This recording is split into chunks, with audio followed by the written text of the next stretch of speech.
Mapapanood soon dito sa Kapatid Network ang nag-iisang comedy queen, Ai de las Alas. Say ni Ai, perfect ang timing ng inspiring serye na ito para sa kanya. Nasa frontline ng balitang yan, si MJ Marfori. The comedy queen has landed on TV5. Welcome kapatid, Ai de las Alas. Magiging parte siya ng upcoming inspiring serye ng TV5 at Cornerstone. 35 years ko ngayon in the business. So it's my anniversary and thank you Lord. Gift talaga niya to sa akin. Gagampanan ni Ai sa bagong kapatid serye ang role ng isang madre. Kailangan lalo ako maging spiritual. I need to pray hard na magampanan ko to ng maganda, walang puot.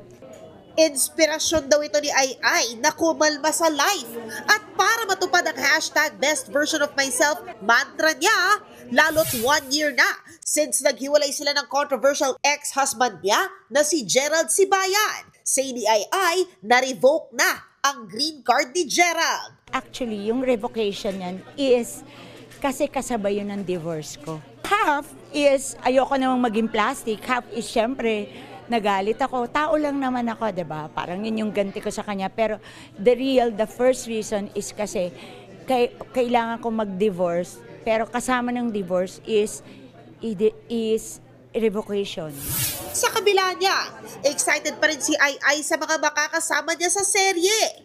Kagaya ni na Mitch Valdez, Sid Lucero, Kit Thompson, MQAA star Ivan Lim, TJ Valderrama, Donna Cariaga, Ryrie Sofia, starring Shaina Magdayaw at JM De Guzman. May spiritual battle din po ako sa ngayon. Sa craft ko, sa passion ko. And perfect timing po talaga to na binigay na project sa akin for me to confront my fears, my demons. Directed by Derek Cabrido, abangan ito soon sa TV5. Nagbabalita mula sa Frontline, MJ Marfori, News 5. Mga kapatid, Jervy Wrightson po, eto na nga. Para sa latest showbiz news at iba pang K-alaman, mag-follow at mag-subscribe na sa social media pages ng News 5.